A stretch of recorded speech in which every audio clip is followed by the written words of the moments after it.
Kristo. Paano ang pagpasok sa Panginoong Hesukristo? Ayon po sa ating binasa, kailangan po nilang pumasok sa kawan, kapatid na Jerry. Alin yung kawan? Ganito po ang pagpapatotoo ng Biblia. Dito naman po sa Gawa 20:28, ingatan ninyo kung gayon ang inyong sarili at ang buong kawan.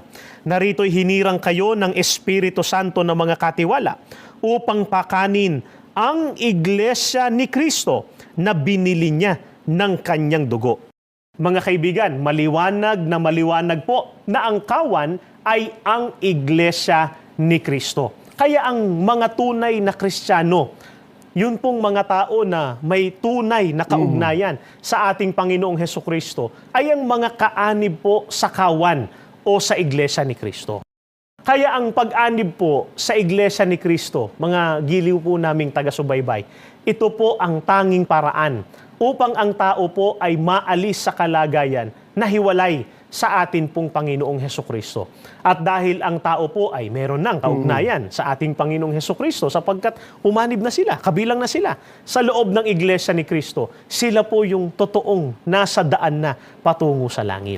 Kaya, mga kaibigan, ang pagpasok sa iglesia ni Kristo, ito po ang tanging paraan upang ang tao ay magkaroon ng pag-asa sa kaligtasan.